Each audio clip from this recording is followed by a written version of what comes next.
Good morning, middle schoolers. It's Mrs. Chapman down here in Student Services. Happy Wednesday to you. So we are in the month of May just highlighting the importance of taking care of our mental health. And again, the reason that we're doing that is because we want to make it just okay and kind of just common that if we're struggling with our mental health, that we can get help for that. So it's important, certainly important to me, important that we all kind of recognize where our mental health is, whether we're just hanging in and that life is good, or is it really great, or is it, headed down? Lots of stress at the end of the year. So I am going to show you something that. Okay, sorry, I had to pause the video for a second because I had to get it.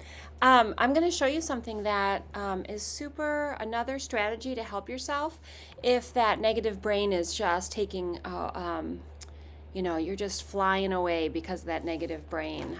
So when we're super overwhelmed and super stressed, remember that our body reacts to that. And sometimes a little bit of stress and anxiety is good. Kind of wakes us up, gets us ready to do the things that we need to do. And sometimes stress and anxiety can kind of send us over, right? Send us over the cliff. And then we can't think, we can't learn. Maybe we're crying, maybe we're yelling, maybe we're shut down. And so how do we get that back brain, back to the front? Well, last week we were talking about saying really nice stuff to ourselves, right? If that negative thought comes, I can't just do math and I'm going to try really hard, right? We say that and word, and then we're going to say that positive sentence or that thing after the negative thought that comes. So we can slowly start to change and think nicely about ourselves. There is a saying that says, what we think, our thoughts can become our reality, right? So we want to keep battling that negative brain in the back. Remember, we want that negative brain to sit with us if, we're going to get hit by a car. We want that negative brain to sit with us if there's a grizzly bear at your door. We want that negative brain to be there in, real dangerous situations, because that brain is going to help us to do the right thing without thinking. Okay, so anyway, today's another strategy, and it's called what I can control and what I can't control. So I have this hanging on my wall. It's a little circle, what I can control in the middle and what I can't control on the outside.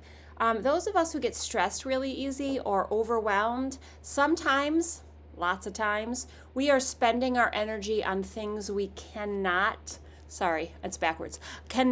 control. And the truth is, this is where we should be spending our energy and our thoughts, on things we can control. So a good example would be me.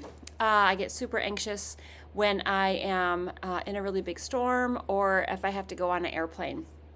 And so I know that those are my kind of triggers for my anxiety. And so I have put things in place and people in place to help me when those things happen. Because if there's a really severe storm, or if I'm going on an airplane, I literally am not the person that you guys all know.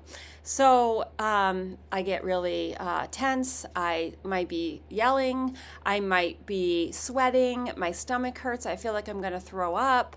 And so I have to put things in place, right? And one of those things that I do is to try to focus on the things I can control, right? So how do you respond when somebody says something to you, right? You can control that. Can you control what the person across from you says or does or thinks? Or no, we can't, right? We can control what we wear. We can control whether we do our homework or not. We can control, right? Sometimes kids say to me, Mrs. Chapman, but I feel like I can't control it when it happens. And that might be true. So you might need some help at the beginning, and then we can get to the place where you can think about the things you can control. So today, here is your worksheet. You're going to put things in here that you can control, right? Can you control whether your parents are frustrated? No, you can. But you can control maybe the response that you have if your parents or parent type people are frustrated with you. So this is the stuff that we should be putting our energy in, things we can control, right? We can be upset about an assignment. We think it's long, we think it's too much. We can be upset about that. But if we stay in that upsetness, right, that is not helpful to us. So we can control whether we do that assignment or not, right? We can't control what the assignment is, but we can control what's in the middle here.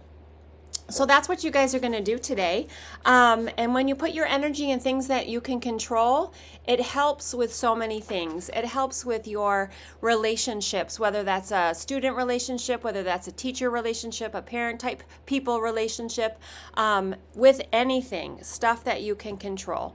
Okay, I hope you guys have a really great week, and we will see you next week for our Mental Health Minute, and it will be about eating what we put in our bodies and taking care of our physical body, because that helps our mental health as well. All right, see you guys around the building. Hope you have a really, really, really great rest of your week. Bye.